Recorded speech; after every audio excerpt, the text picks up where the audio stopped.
Bismillahirrahmanirrahim. Assalamualaikum warahmatullahi wabarakatuh. Innal hamdalillah nahmaduhu wa nasta'inuhu wa nastaghfiruh wa na'udzu billahi ta'ala min shururi anfusina wa min sayyiati a'malina. Innahu man yahdihillahu fala mudilla lahu wa man yudlil fala hadiya lahu.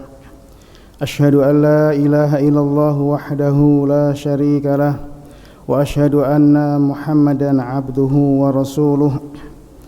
Allahumma shalli ala Muhammad wa ala ali Muhammad kama shallaita ala Ibrahim wa ala ali Ibrahim wa barik ala Muhammad wa ala ali Muhammad kama barakta ala Ibrahim wa ala ali Ibrahim fil alamin innaka Hamidum Majid. Qala Allah ta'ala fi kitabihil karim, a'udzu billahi minasyaitonir rajim. Bismillahirrahmanirrahim. Ya ayyuhalladzina amanu taqullaha haqqa tuqatih wa la tamutunna illa wa antum muslimun. Ibu bapak jamaah salat subuh yang dirahmati Allah Subhanahu wa taala, marilah pada kesempatan yang mulia ini kita selalu memanjatkan syukur kepada Allah Subhanahu wa taala atas dilimpahkannya kepada kita suatu kenikmatan. Kenikmatan itu kalau kita timbang dengan apapun tentu sangat lebih berat kenikmatan yang Allah berikan kita pagi ini daripada kenikmatan-kenikmatan dunia yang lainnya, yaitu kita alhamdulillah dimudahkan oleh Allah Subhanahu wa taala untuk mendatangi masjid dalam rangka melaksanakan sholat subuh berjamaah dan kegiatan yang lainnya. Tentu kita menyadari bahwasanya salah satu pentingnya sholat subuh berjamaah adalah sebagaimana yang dikatakan bahwasanya sholat yang paling berat bagi orang-orang munafik adalah sholat subuh. Dan alhamdulillah pada kesempatan pagi ini kita bisa menjalankannya. Mudah-mudahan Allah Subhanahu wa taala menjauhkan hati kita dari sifat-sifat orang munafik. Shalawat dan salam semoga selalu terlimpahkan untuk Nabi kita Nabi Muhammad sallallahu alaihi wasallam. Ibu bapak yang dirahmati Allah Subhanahu wa taala, mudah-mudahan panjenengan semua tidak lupa nggih. Kajian fikih kita untuk kesempatan yang lalu kita sampai pada bab masih tentang zakat. Dan pada kesempatan pagi hari ini kita akan melanjutkan kajian dari buku himpunan putusan tarjih, yaitu bab tentang yang menerima bagian zakat. Akan tapi sebelum kami menyampaikan materi ini, izinkan saya menyampaikan sebuah nasihat untuk saya pribadi dan Bapak Ibu sekalian, bahwasanya mencari ilmu itu adalah merupakan sarana untuk membersihkan hati. Mencari ilmu untuk sarana untuk membersihkan hati. Dan betapa banyak ilmu yang kita miliki itu tidak bermanfaat apabila masih ada penyakit hati di dalam diri kita. Betapa banyak amalan-amalan tubuh kita, sholat kita, puasa kita, infak kita tidak bisa menyelamatkan kita dari api neraka apabila masih ada penyakit hati atau masih ada penyakit dalam hati kita. Banyak sekali hadis-hadis Nabi Muhammad SAW. Salah satunya yang masyhur adalah bahwasanya akan ada 3 golongan orang yang pertama kali yang dilemparkan ke dalam api neraka.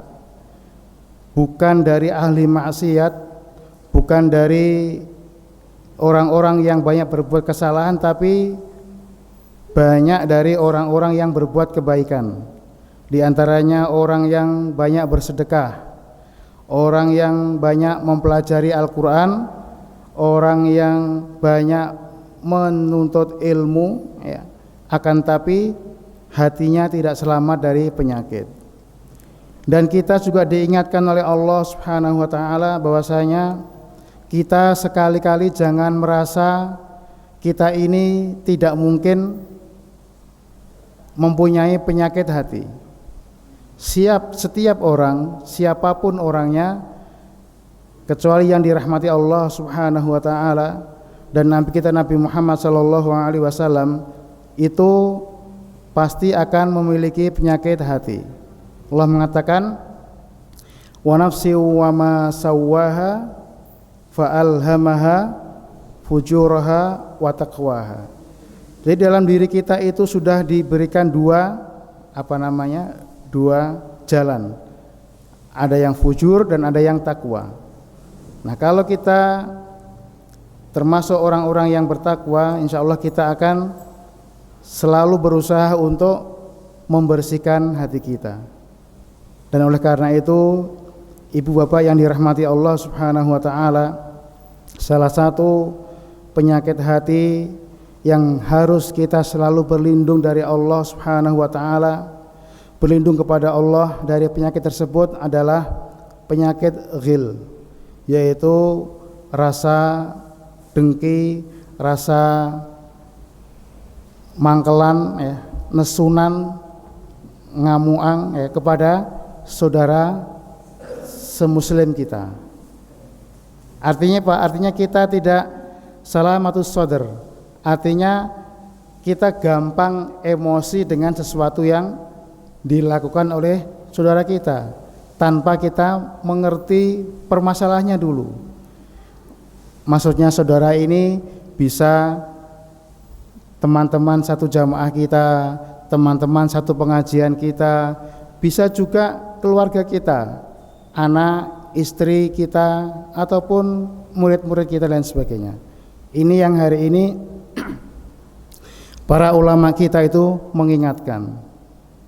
Jadi betapa banyak rusaknya umat Islam itu dimulai dari adanya penyakit hati ini. Kalau bukan kelompoknya, kalau bukan ormasnya, kalau bukan kelompok pengajiannya, maka hatinya tertutup. Kebenaran tidak akan dibuka untuk orang-orang yang bukan kelompoknya. Ini penyakit hati yang sangat berbahaya, yang Allah Subhanahu wa taala itu mengingatkan kepada kita, jangan sampai kita terkena penyakit seperti ini.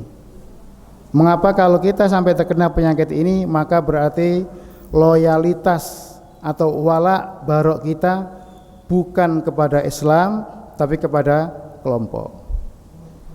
Oleh karena itu jamaah, ibu bapak yang dirahmati Allah Subhanahu wa taala, sekali lagi pada era seperti ini banyak sekali hal-hal yang harus kita mintakan kepada Allah Subhanahu wa taala dan kita berlindung dari penyakit-penyakit tersebut.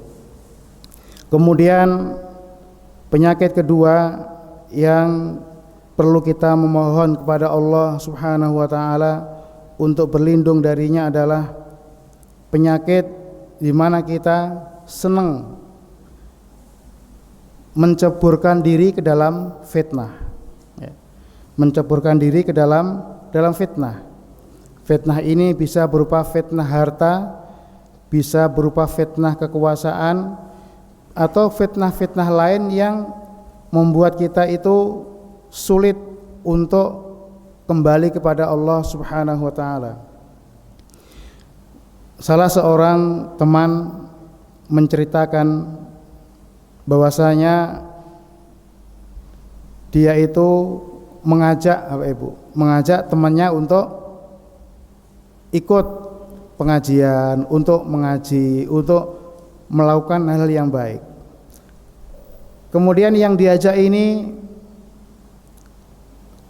menolak, menolak. Mengapa? Karena menurut dia urusan saya belum selesai. Masih banyak pekerjaan yang harus saya selesaikan.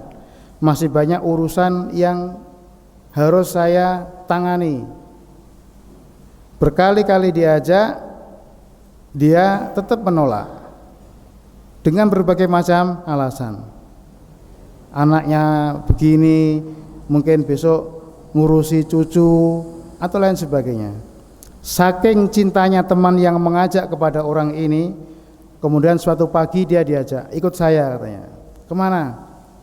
Pokoknya ikut, naik ngaji aku mau katanya. Orang ngaji katanya.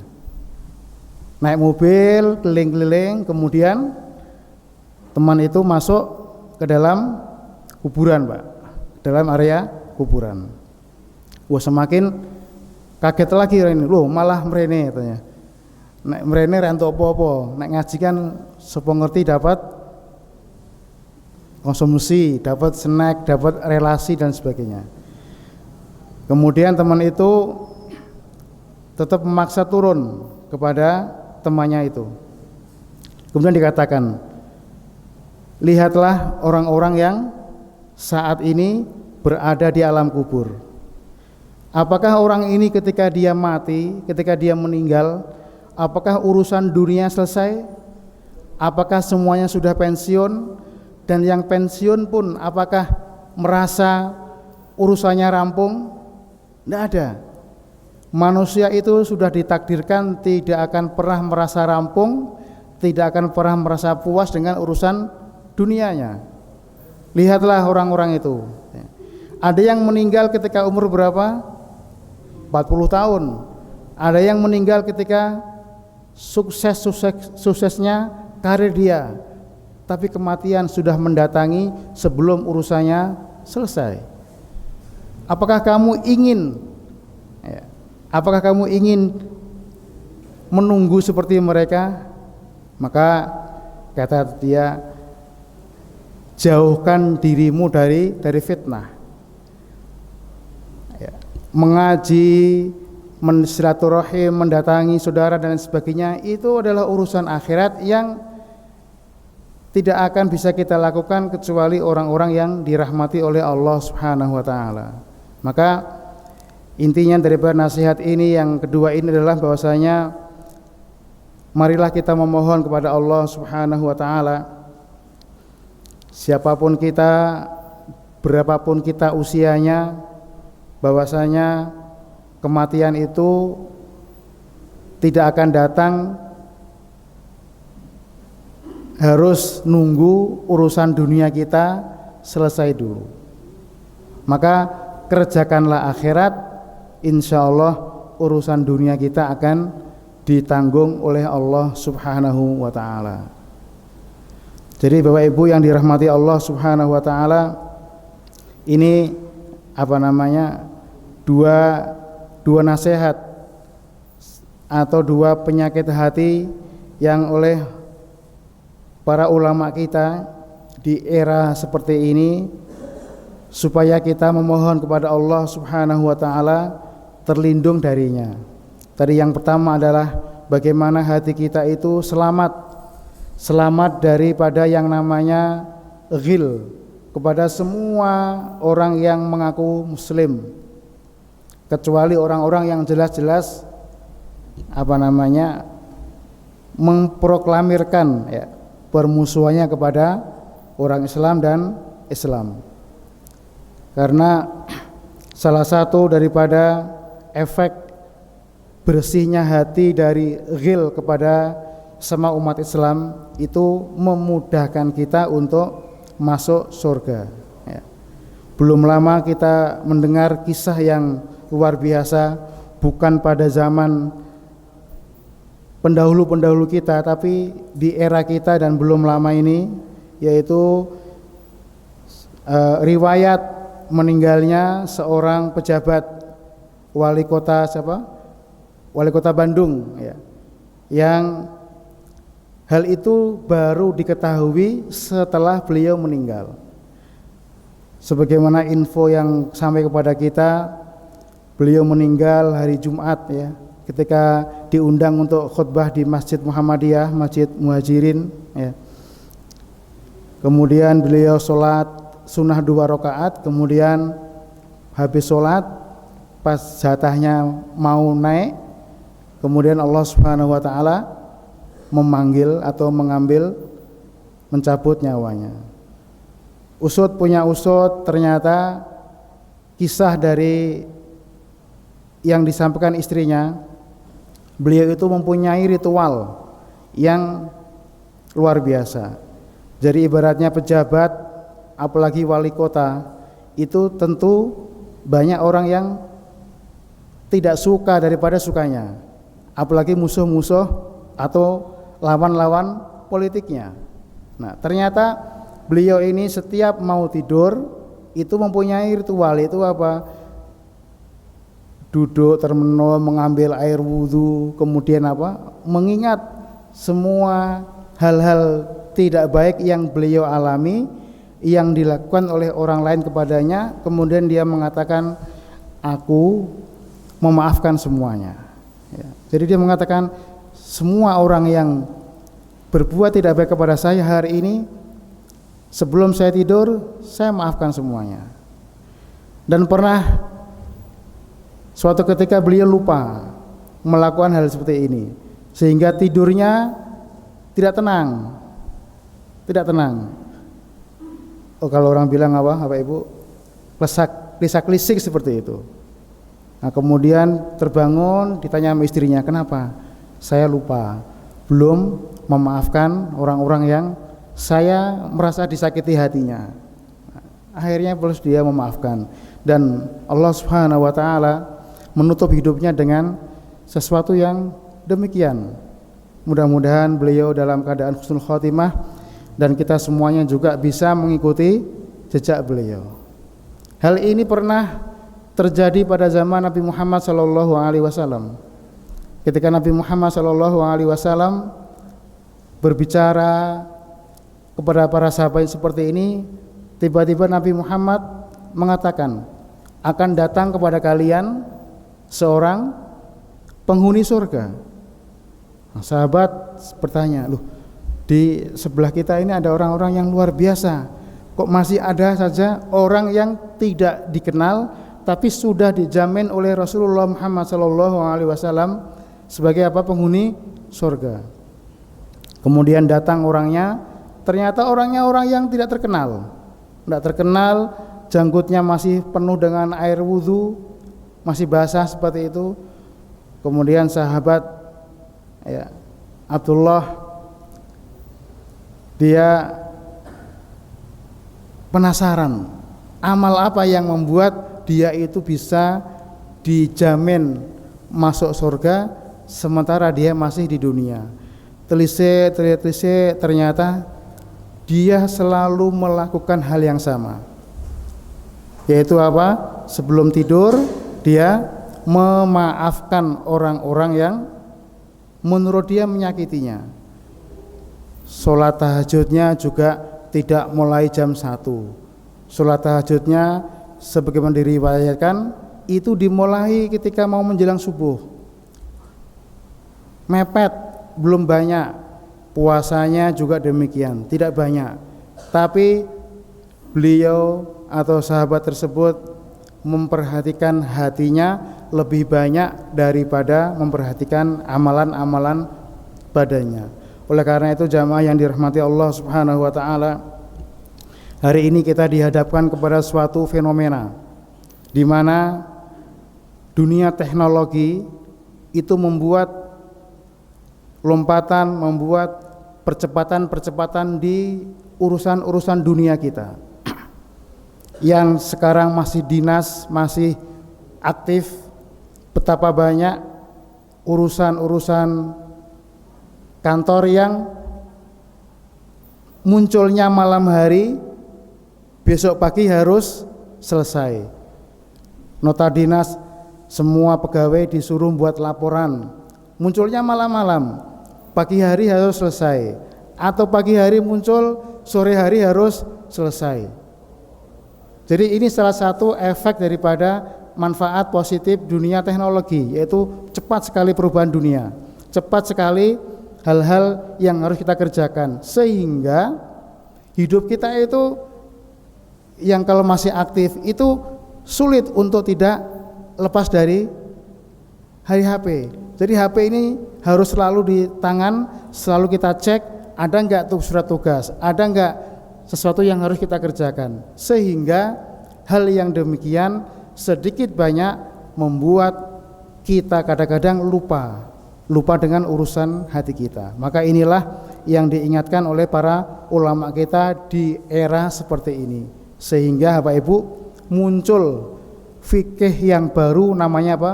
Namanya fikih tahawulat, yaitu fikih berubahnya dunia, sehingga harus merubah paradigma kita dalam menyikapi.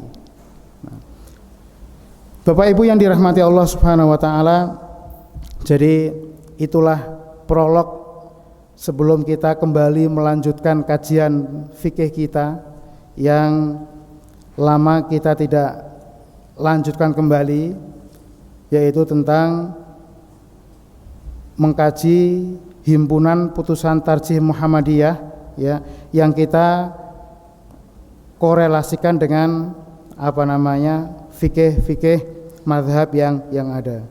Jadi sekali lagi kami mengingatkan bahwasanya tidak ada manfaatnya kita banyak mendengarkan ilmu, banyak mendengarkan kajian-kajian baik secara offline maupun online apabila kita tidak menyibukkan diri dengan membersihkan hati kita dari penyakit-penyakit yang lain. Nah, salah satu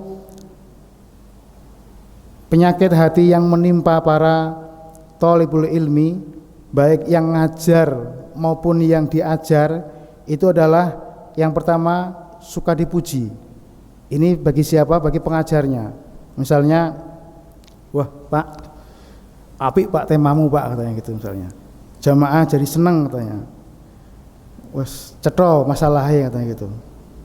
Nah ini kalau pengajarnya itu tidak menjaga penyakit hati, dia senang, kemudian dia merasa wah dalam hatinya, maksudnya dalam hati ini nggak ada yang tahu kecuali siapa yang dipuji. Mungkin hatinya rasanya mengatakan enggak, biasa aja, juga banyak orang lain yang lebih pintar, tapi hatinya wah jos berarti aku senang katanya.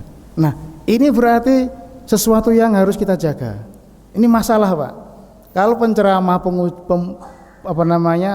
seorang pengajar diberikan pujian yang demikian kok dia hatinya membesar, pas besok dikritik, wah ngomong-ngamuk Pak. Hatinya yang ngomong-ngamuk, lisannya mungkin yang keluar enak saja, yang sesuatu yang normatif, tapi hatinya yang berbahaya. Maka Nabi Muhammad SAW mengatakan, jangan kamu itu memuji orang, jangan gampang kamu itu memuji orang. Bahkan suatu ketika kalau perlu kepada orang-orang yang banyak memuji itu nyun sewu, lesannya atau mulutnya kita diperintahkan untuk nyumpal dengan apa? Dengan pasir. Supaya apa? Dia berhenti dari memuji. Nah, maka hari ini termasuk orang yang suka memujilah memuji kepada siapa? Penguasa. Memuji kepada penguasa. Karena tidak jarang pujian itu adalah bukan dari kenyataan, tapi justru untuk sesuatu yang urusan dunia. Ini membuat rusak hati penguasa dan membuat rusak hati yang memuji. Maka bagi para penceramah, termasuk yang di depan ini, jangan banyak dipuji Pak. Bahaya. Ketoke apik ya wis meneng wae. Nek jangan puji engko malah rusak semuanya. Ya. Rasa dilem, rasa diapa, pokoknya ketoke besok cocok ya diundang meneh, nek ora ya wis dirampungi wae seperti itu. Karena berbahaya. Kemudian yang kedua, bagi yang belajar. Bagi yang belajar, penyakit hatinya apa? Adalah suka membanding-bandingkan dengan yang lain. Suka apa?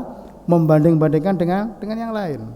Atau dari awal wah iki sing ngulang iki dudu ustadku, dudu sak kelompok dengan saya, dudu ini sudah. Dia mendengarkan hanya formalitas, atau mungkin dia justru mendengarkan hanya untuk memata-matai. Sing diomongke apa? Engkau tak sampaikan yang di sana, engkau biar dijawab. Ini pernah terjadi, Pak. Ketika dulu saya kuliah itu ada 2 kubu guru. 1 kubu A, 2 kubu B. Masing-masing kubu ini punya masjid, masing-masing kubu punya murid. Ketika guru B mengisi, guru A ngirim muridnya untuk mendengarkan pengajiannya. Yang disampaikan apa? Dicari kelemahannya, kemudian dijawab, disampaikan. Kelemahan atau kesesatan Bapak Haji Nuryanto misalnya. Gantian berikutnya, yang ini ngirim muridnya untuk mendengarkan pengajian dari guru yang lain. Wah, kelemahannya apa? Dijawab lagi. Kesalahan oleh ini. Nah, hari ini kalau seperti itu, maka keberkahan tidak akan menghampiri kita, dan niat atau ilmu, manfaat ilmu yang kita dengarkan tidak akan membawa kita kepada kebaikan. Justru hanya apa? Merusak ya. Ghil, rasa ta'assub dalam hati kita semakin menguat. Ini. Oleh karena itu Bapak Ibu yang dirahmati Allah Subhanahu wa taala, jadi sekali lagi ini perlu kita sampaikan. Mengapa? Karena pada hari kiamat nanti Allah Subhanahu wa taala mengatakan yauma la yanfa'u malun wala banun illa man atallaha biqalbin salim. Pada hari ini tidak bermanfaat banyaknya harta, banyaknya anak-anak keturunan kita, sesolih apapun anak-anak kita, sebanyak apapun harta yang kita infakkan, tapi kalau hati kita tidak selamat, maka ini tidak akan bisa menyelamatkan kita dari api neraka. Anaknya soleh tapi orang tuanya tidak soleh hatinya. Dalam hati, oh berarti anak-anakku soleh, berarti aku soleh. Ini bahaya sekali. Oleh karena itu Bapak Ibu yang dirahmati Allah Subhanahu wa taala, sekali lagi sebelum kita kembali melanjutkan kajian kita tentang fikih zakat ini, satu hal yang selalu harus menjadi perhatian kita adalah bagaimana kita memperhatikan urusan hati kita. Bapak Ibu yang dirahmati Allah Subhanahu wa taala, melanjutkan daripada fikih kita yaitu tentang himpunan putusan tarjih Muhammadiyah. Pada kesempatan hari ini adalah tentang bab yang menerima bagian zakat. Ya, bab yang menerima bagian zakat di sini diungkapkan dengan kata-kata masharifuz zakah, ya, atau orang-orang yang berhak mendapatkan zakat. Ibu bapak yang dirahmati Allah Subhanahu wa taala, dalam buku himpunan putusan tarjih Muhammadiyah ini yang pertama, ya, ada 3 Pak Ibu ya. Ini yang pertama, yang awal mula, kemudian ada yang kedua dan yang ketiga.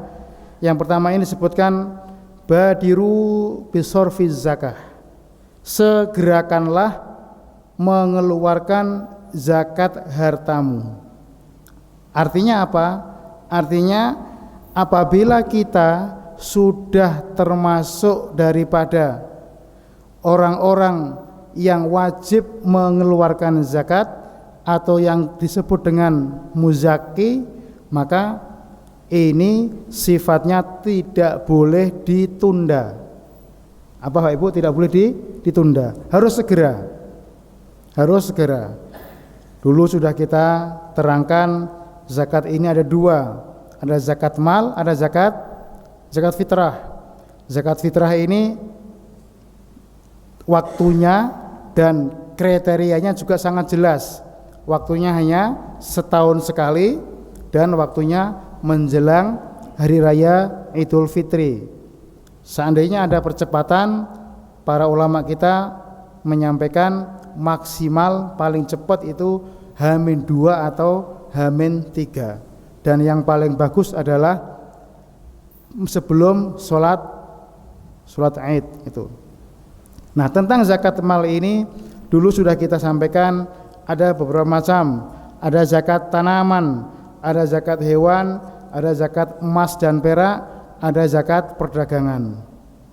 Dan ada yang perlu ada haulnya, ya, yaitu kalau harta itu sudah kita miliki selama 1 tahun, dan ada kriteria yang mana harta itu sudah harus mencapai 1 nisab. Nisab itu adalah kadar minimal harta yang harus dimiliki oleh seseorang sehingga dia wajib mengeluarkan zakat.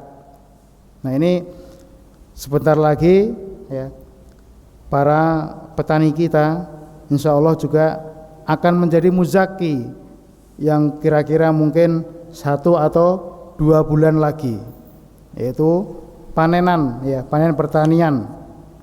Maka ini juga perintahnya segera. Dalam firman Allah disebutkan wa'atu haqqahu yauma hasadih, ya. Dan segeralah berikanlah haknya, yaitu hari panen. Haknya apa? Yaitu zakatnya. Maka sekali lagi merupakan tugas amil. Tugas amil dalam hal inilah lazismu, itu sifatnya bukan hanya menarik, tapi juga apa Ibu, menyadarkan, menyadarkan, memberikan pencerahan, memberikan penerangan kepada orang-orang yang dinilai, dirasa sudah mempunyai kewajiban mengeluarkan zakat. Jadi ini yang harus kita sadari. Nah, mungkin nanti lazismu ya bisa memberikan pencerahan ke kampung-kampung, ke desa-desa, utamanya mungkin dulu lazismu alhamdulillah programnya sangat bagus sekali, yaitu menolong petani ketika ketika masa panen, harga hasil panen itu anjlok, kemudian alhamdulillah warga Muhammadiyah melalui lazismu berbondong-bondong iuran patungan membeli hasil panenan petani dengan harga yang sedikit lebih layak. Jadi kalau ada yang bertanya itu diambilkan dari zakat, bukan. Itu adalah bagaimana pinter-pinternya lazismu mengkoordinir warga untuk ada yang membeli 5 kilo, ada yang membeli 1 kilo dan sebagainya. Nah, kalau kemarin mereka kita tolong, maka tidak ada salahnya saat ini lazismu datang kepada mereka, mengingatkan, Bapak Ibu, dulu ketika jenengan dalam kondisi turun, ya, jenengan pasrahnya luar biasa, sehingga Allah membantu jenengan dengan datangnya orang-orang yang membantu membeli hasil panen jenengan. Hari ini jenengan panen dengan yang luar biasa, harganya juga menyenangkan, maka kami mengingatkan, keluarkanlah zakatnya, ada kewajiban seperti itu. Nah, ini lebih berat tugas seperti ini daripada hanya menolong. Orang ditolong pasti senang, tapi orang diingatkan seperti ini belum tentu senang. Mesti banyak alasan, mesti banyak hal-hal yang ingin seseorang itu berlepas dari yang namanya kewajiban, lebih-lebih ketika dalam masalah urusan harta. Karena kata Imam Ibnu Rajab Al-Hambali, harta itu termasuk salah satu jenis fitnah yang membuat orang itu berat untuk beribadah, membuat orang untuk beribadah. Seperti hari ini ya, kita alhamdulillah kedatangan tamu dari PDPM, Pimpinan Daerah Pemuda Muhammadiyah Kabupaten Tegal, yang alhamdulillah sejak tadi malam menginap di masjid kita ini. Alhamdulillah masjidnya dibuka Pak, nggak dikunci, Mas Budi ya, nggak dikunci, terbuka 24 jam sehingga para tamu bisa. Dan yang hari ini teman-teman dari PDPM insya Allah akan mengikuti lomba ya, mengikuti lomba di Demak, dan dari beliau saat ini menjadi tamu kita. Maka kami informasikan Bapak Ibu, apabila yang mungkin mempunyai kelonggaran, mungkin di rumahnya ada kopi susu, ada apa ya, bawa ke sinilah. Atau di sini sudah tersedia snack, tersedia sarapan ya, nanti kita utamakan beliau-beliau yang menjadi tamu kita. Nabi Muhammad SAW mengatakan, la yu'minu ahadukum hatta yukrima dhaifah, atau man kana yu'minu billahi wal yaumil akhir fal yukrim dhaifah.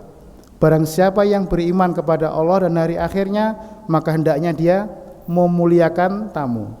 Memuliakan tamu itu ya bukan hanya sekedar dibukakan pintu terus disuruh duduk apa, tapi ngerti tamunya adoh panas-panas ngombe bayi putih ora diwai. Wah, ini namanya kebangetan. Nah, oleh karena itu Bapak Ibu yang dirahmati Allah Subhanahu wa taala, salah satu fitnah yang membuat seseorang itu sulit untuk beribadah menuju kepada Allah Subhanahu wa taala adalah fitnah harta. Maka tugas layismu adalah bukan hanya mentasarufkan, bukan hanya mengkolek, tapi menyadarkan ya, menyadarkan. Hari ini para petani kita sebentar lagi mau panen, maka program layismu sebaiknya ditingkatkan, mengedukasi. Pak, saya sawah nyewa Pak, satu musim 12 juta atau 20 juta 1 hektar misalnya.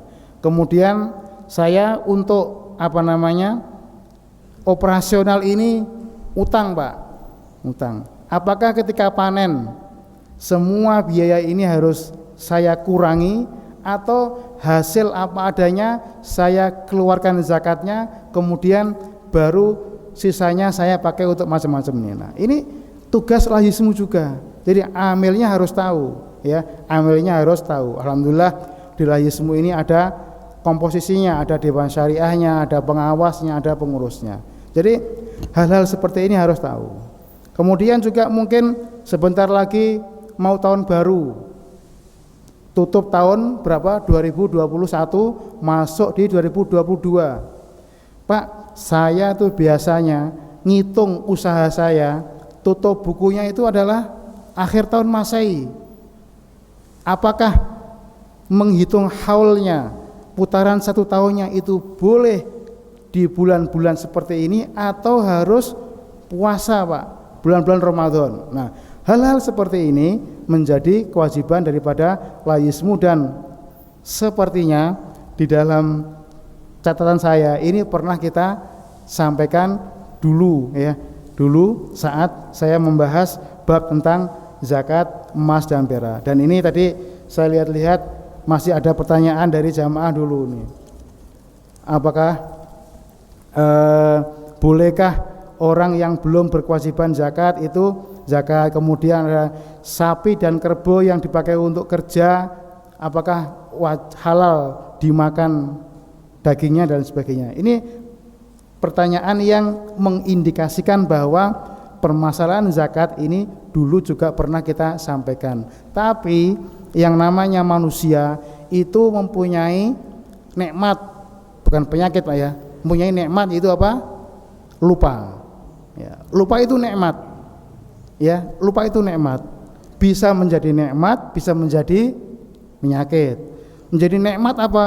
Ketika kita bisa melupakan, kayak tadi Mang Odet wali kota Bandung, mau tidur lupa dengan semua kesalahan-kesalahan orang yang menyakiti kita, sehingga kita mudah memaafkan. Lupa kalau tadi pagi istrinya tuh masak kurang garam.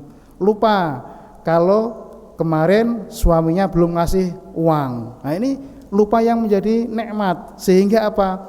Ati ki seneng wae rasane ya, tidak mudah marah. Nah, ini menjadi nikmat. Lupa bisa juga menjadi penyakit. Ngapalke wadduha kewalik dengan surat Al-A'la. Ini lupa yang menjadi penyakit tapi tidak menjadi masalah. Maka kita harus banyak berdoa. Nah, jamaah yang dirahmati Allah Subhanahu wa taala. Jadi dalam buku HPT ini Allah disebutkan bahwasanya mengeluarkan zakat itu sifatnya harus segera, tidak boleh ditunda-tunda. Bapak Ibu yang menghitung usahanya, yang punya usaha itu kan mesti ada tutup buku. Tidak ada gunanya kita punya usaha, kita punya pembukuan retik, ada tutup tahun, ada akhir tahun, tapi di akhirnya tidak ada tulisan kewajiban zakat saya. Ini enggak ada gunanya. Tutup buku atau buku administrasi yang memuat ini semua nanti larinya hanya akan kepada api. Selama di bawahnya tidak ada, misalnya ada SHU saya, operasional saya, ini semua total SHU ada sekian miliar, ada sekian ratus juta. Kok bawahnya tidak ada? Jadi zakat saya adalah sekian, maka ini tidak ada manfaatnya. Sekali lagi ini tidak ada manfaatnya. Jadi tidak ada kebaikan harta yang tidak dikeluarkan zakatnya. Tidak ada kebaikan harta yang tidak pernah dipakai untuk berinfak, untuk bersedekah. Mengapa? Karena ini akan membuat kita menyesal nanti di hari kiamat. Allah mengatakan, ya ayyuhalladzina amanu anfiqu mimma razaqnakum min qabli ayyatiya ahadakumul maut fayaqula rabbi laula akhartani ila ajalin qarib fa as-saddaqa wa akum minas solihin. Jadi Allah menyuruh kita untuk menginfakkan rezeki kita, rezeki yang Allah berikan kepada kita. Supaya apa? Supaya kita tidak menyesal. Sehingga ya Allah kembalikan aku untuk sedikit saja waktunya supaya saya berinfak. Maka ini kami mengingatkan di buku HPT ini disebutkan segeralah keluarkan zakat. Sebagaimana haji, para ulama meskipun berbeda pendapat, tapi dalam pendapat yang masyhur, haji itu adalah kewajiban yang harus disegerakan. Jadi kalau orang itu sudah punya uang cukup untuk haji, bersegeralah haji.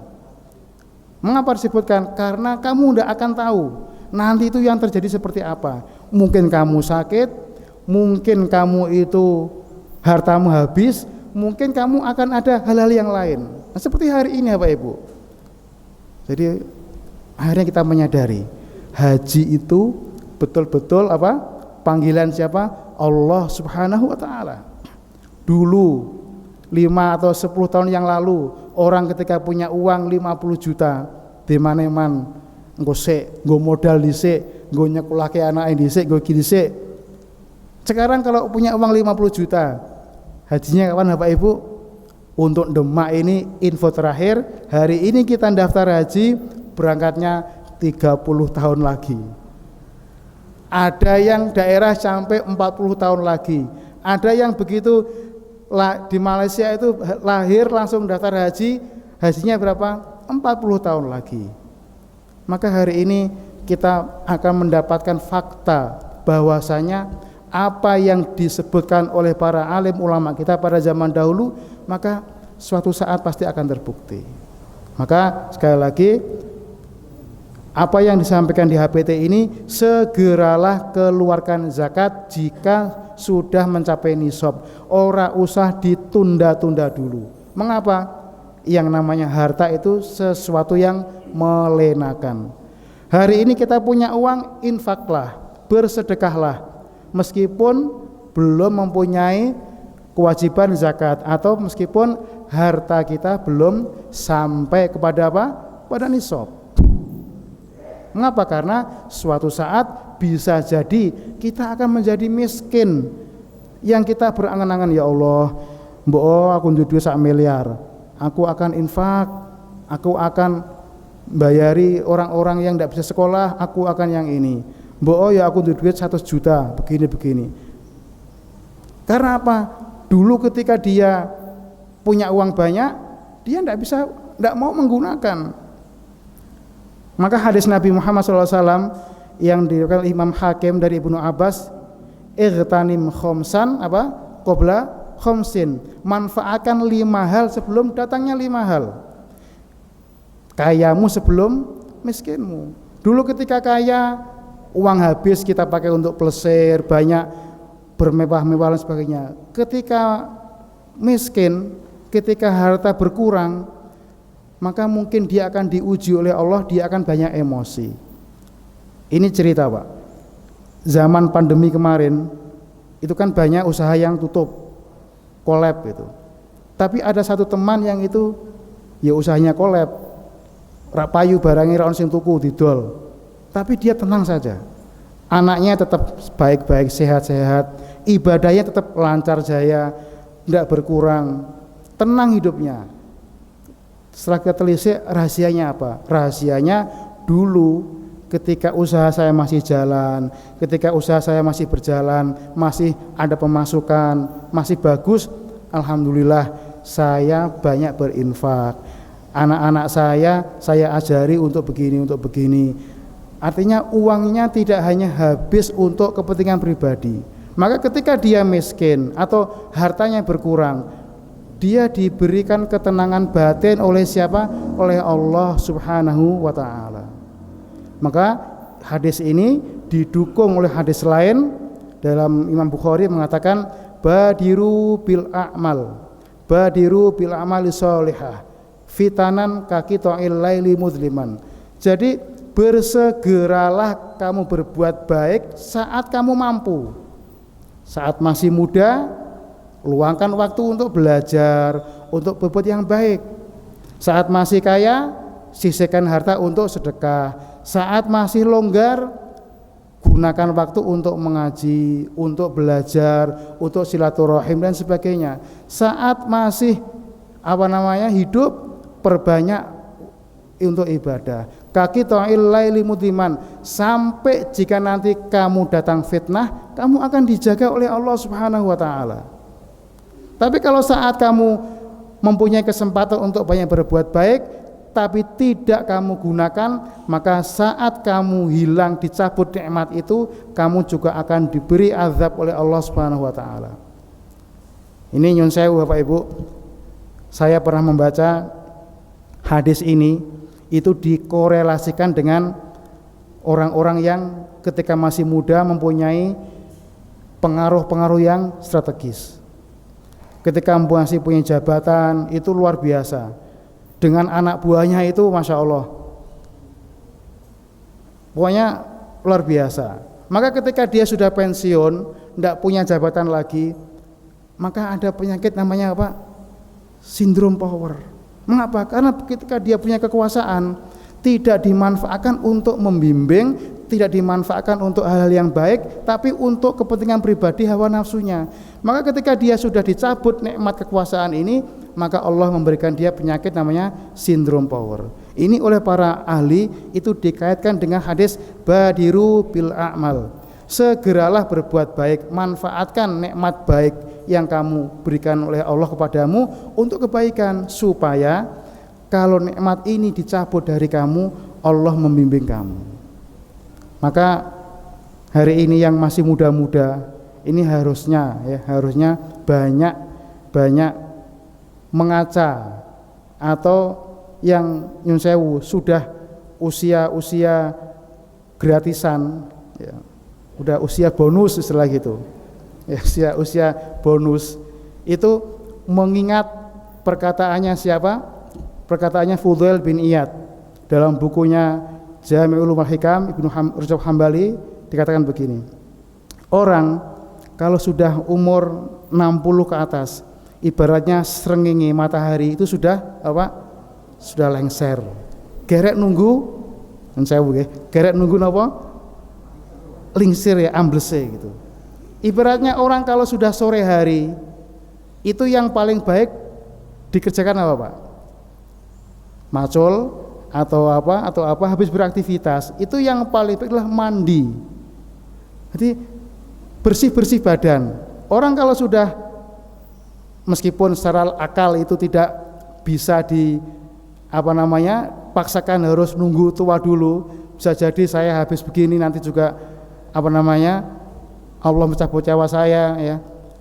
Yang penting kita husnul khotimah. Tapi secara umum orang kalau sudah memasuki usia lanjut itu sebaiknya banyak-banyak bersih diri, banyak-banyak mandi untuk membersihkan diri. Nah, Fudail mengatakan seperti itu. Kemudian Fudail bertanya kepada orang itu, tahukah kamu orang kalau sudah usia senja itu dia sedang berjalan menuju siapa? Menuju Allah Subhanahu wa taala. Kemudian orang itu mengatakan inna lillahi wa inna ilaihi raji'un. Fudail mengatakan lagi, kamu ngerti enggak maknanya inna lillahi wa inna ilaihi raji'un? Orang itu ditanya, enggak tahu. Maknanya adalah inna lillahi, bahasanya kita ini milik Allah. Artinya apa? Semua yang ada pada kita ini milik dan pemberian Allah.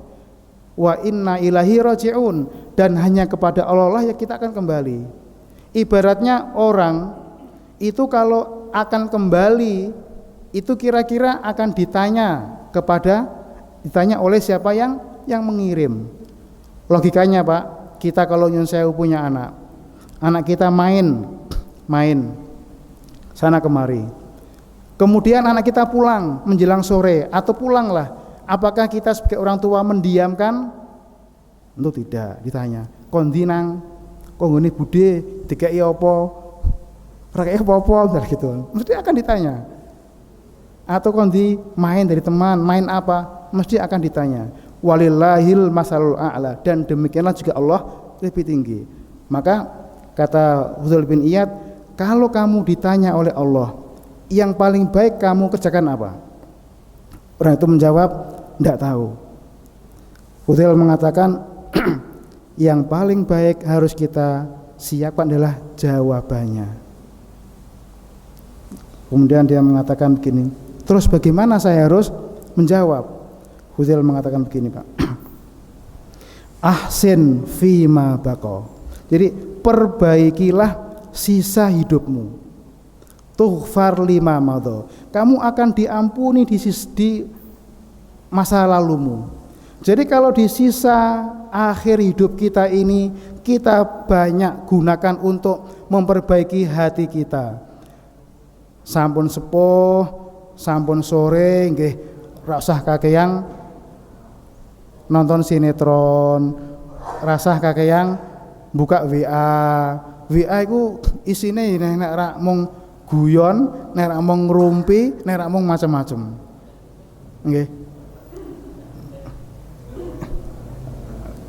Jadi artinya kalau sudah di usia senja itu kita harus mengunci ya Pak Ibu, mengunci wasilah-wasilah dunia yang justru kita akan jauh dari Allah Subhanahu wa taala.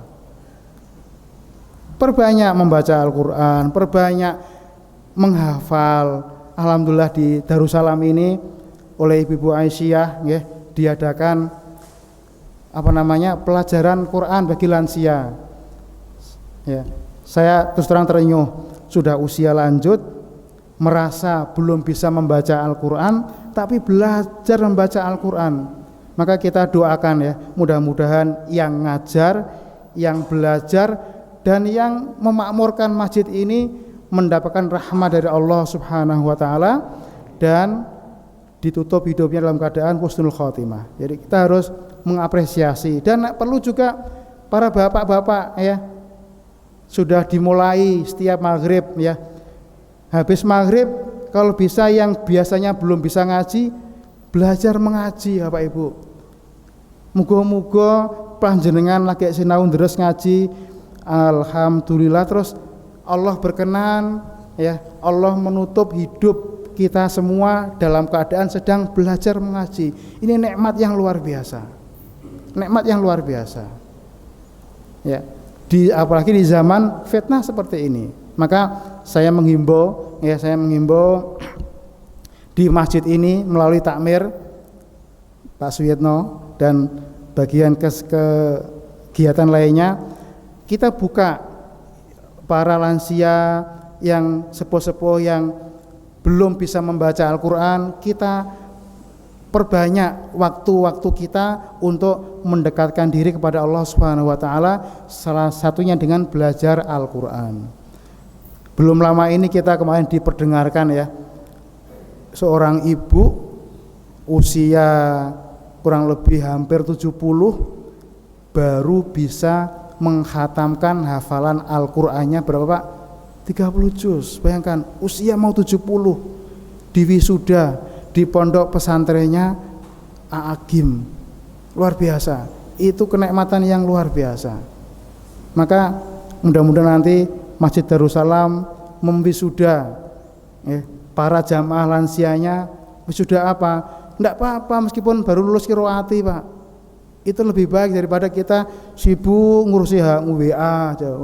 Ning grup iki ono iki, grup iki enggak ada habisnya, enggak ada habisnya, seperti itu. Maka sebagaimana di HPT disuruh untuk menyegerakan zakat, maka kita juga harus mensegerakan amal-amal kebaikan. Mudah-mudahan Masjid Darussalam ini menjadi pelopor kebaikan, pelopor untuk membersihkan hati dari penyakit-penyakit ghil ya, rasa yang tidak enak kepada sesama muslim, sehingga Allah Subhanahu wa taala merahmati siapapun yang memasuki masjid ini sebagaimana namanya. Demikian yang bisa kami sampaikan. Mohon maaf atas segala kekurangan dan kesalahan. Insyaallah waktu sudah menunjukkan syuruk ya, sudah lewat 10 menit. Dan mudah-mudahan ini sudah waktunya bagi Bapak Ibu yang terbiasa melakukan sholat syuruk. Mohon maaf atas segala kekurangan kesalahan. Sekian, wassalamualaikum warahmatullahi wabarakatuh.